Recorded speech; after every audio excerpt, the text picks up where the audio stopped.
Championship weekend is here, folks. We have 4 teams left and 2 games remaining, and the 2 very different conversations happening on each side of this bracket. Now, on the one side, we are debating belief. Can a team win when everything on paper says that they have no chance at all? And on the other side, we are debating inevitability. What happens when a matchup keeps telling you the same story over and over again? Now, let's start with the game that is on everyone's lips in the AFC Championship. Now, the AFC Championship is the Denver Broncos versus the New England Patriots. Now, this AFC Championship game has been very uncomfortable for me to call. I've been watching a lot of tape this week. I've been looking at a lot of plays between these 2 teams, and it's become very uncomfortable for me to call this game. Now, the question that I have to pose is, how much does the quarterback actually matter when everything else in the system is elite? Because this is the case when it comes to the Denver Broncos. The Broncos are walking into this game with a backup quarterback in Jared Stidham, a top-tier defense led by Nick Bonito, and a run game that has formed their identity. And they're going into this game with Sean Payton, who has been hired specifically for situations like this.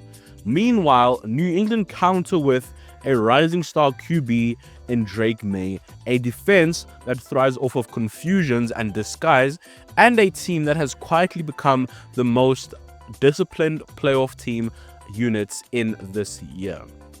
Now, Nick Foles came out with a tweet this week basically stating that the New England Patriots have historically struggled when coming up against backup quarterbacks in championship type games. Now, for me, that's just him stirring the pot, and I don't think there's much that can really be taken into account with that. But it does beg the question, is this really about history, or is this really about now a specific matchup in 2 different quarterbacks? Now, the case for the Broncos and why they might win isn't actually all that crazy when you look at it on paper. Let's get one thing very, very clear. This Broncos team, right, has finished this season as a top 5 defense in points allowed. They've ranked top 3 in pressure rate without blitzing, and they've allowed one of the lowest explosive play rate in the league. And that matters in playoff football. So if anyone is saying that Denver has no chance in winning this game, it's just being very lazy in their analysis. Right now, this defense of Denver has carried them throughout the entire season, even when times that the offense and Bo Nix have not been on song. Now, Denver doesn't need Jared Stidham to win the game for them. They need him to just not lose this game. If he doesn't lose this game, I see the Denver Broncos making a great run in giving themselves a chance to win this game. And this defense has built a formula where they know how to do this, where this defense has won games for the Broncos when the Broncos offense has only scored 20 points, where they've only scored 15 points, where they've only scored 10 points. This team, and more specifically this defense, has found the formula to help them win. If they win the first down battle and limiting Drake May and the Patriots and getting first down, if they can collapse the pockets and force 3rd and long throwing situation, and if they can punish Drake May if he hesitates, I don't see how the Broncos don't give themselves a chance to win this game. Against a young quarterback, especially in playoff environments, that formula has historically worked. Now, this game for the Broncos is going to come down to the run game and game control. Denver has also quietly finished the season as one of the most effective rushing teams in neutral game scripts. Now, it's not flashy, it's not highlight reel heavy, but it's very much so effective. They stay on schedule, they limit negative plays, and they shorten games. That's exactly how you beat teams that play aggressive football and fast defensive football like the New England Patriots do. Now, a pretty big talking point, which I've seen come up a lot this week, let me just pull this up, has been Sean Payton. Now, this is where Sean Payton, I feel like, was hired by the Broncos to do. This is where Sean Payton matters the most. And it's not because of his play design, his play calling, his creativity. Rather, it's about situational mastery. Historically, Payton's teams are elite on third and manageable downs.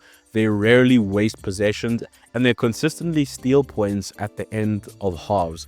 I'm thinking back to the regular season, and I mentioned this game in my previous video, that game against the New York Giants, when they got a field goal at the end of the first half going to the second, and then from there just started to continue to just dig away at that lead that New York had created.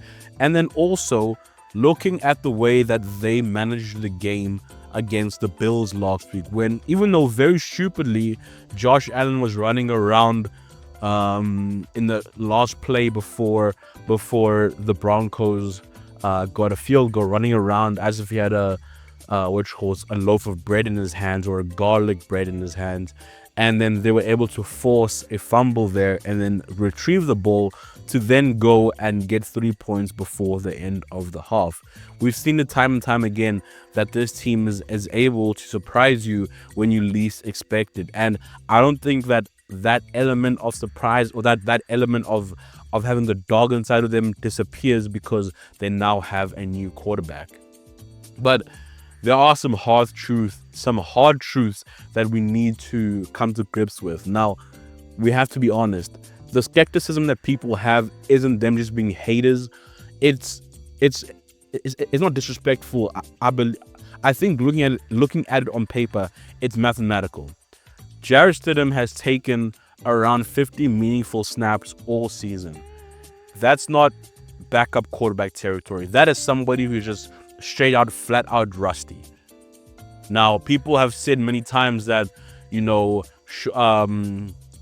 sure, Big Vay, Sean Payton is really good at scripting games and scripting plays. And sure, scripting plays, what's that? Your first 10 to 15 plays, they'll look fine and look oiled and look really well, and we'll say within those first 10-15 plays that, oh, okay, the Broncos and Stidham actually look like they can compete in this game.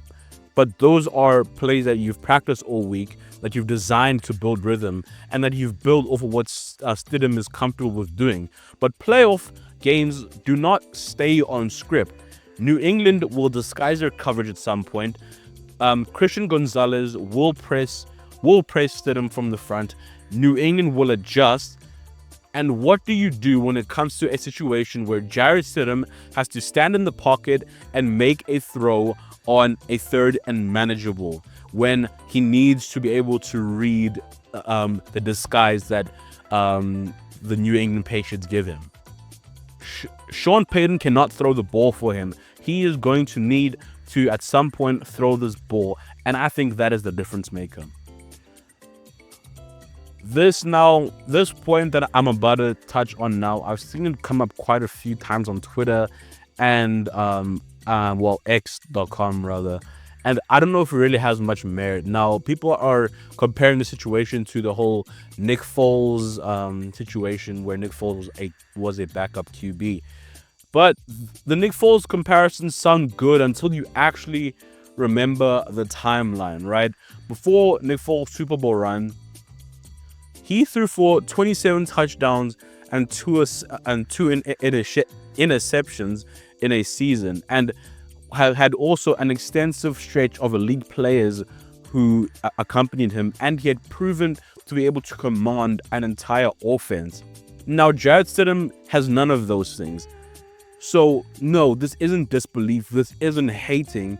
It's just there is an absence of evidence that can say that Jared Stidham is going to be the difference maker in this game.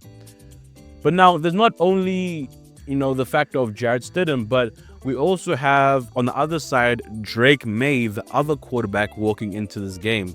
Now, Drake May is walking into this game with this being his first true on-the-road playoff environment that he's going to face against one of the best pass-rushing teams that he has faced all year, with an offensive line that has struggled against elite fronts.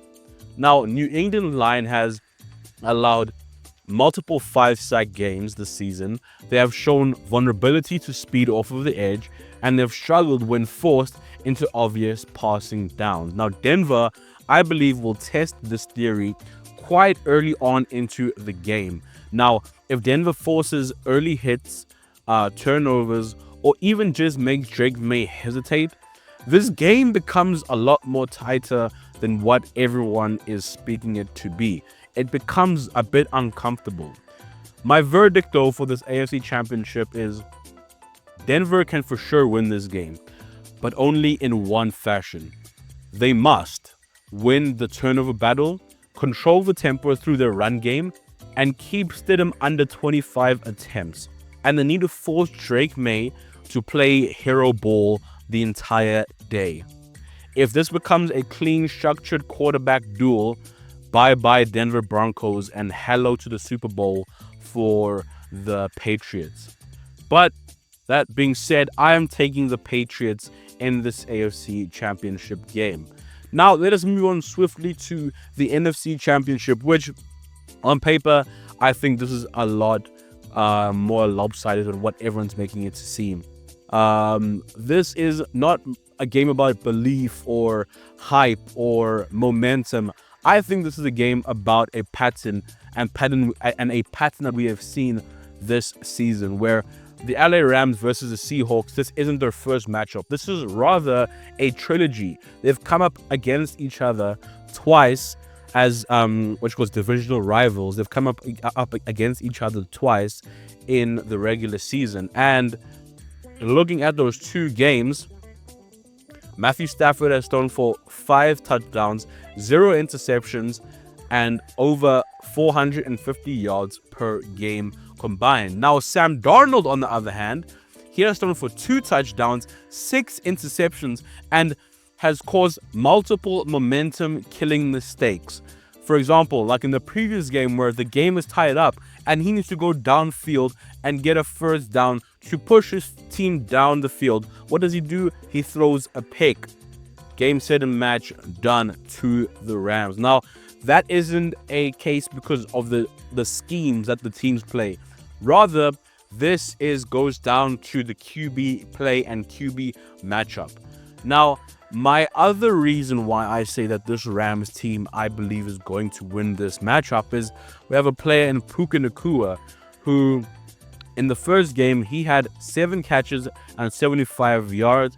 And in the first game rather, and then in the second game, he had 12 catches and 125 yards. Now, Seattle has tried zone, they have tried press, they have tried safety help, and nothing has worked thus far, which creates a real huge problem heading into this third matchup, where they would have watched the Rams' 4 last games of tape, and then they would have watched their last 2 games of tape and seen that they've tried everything possible.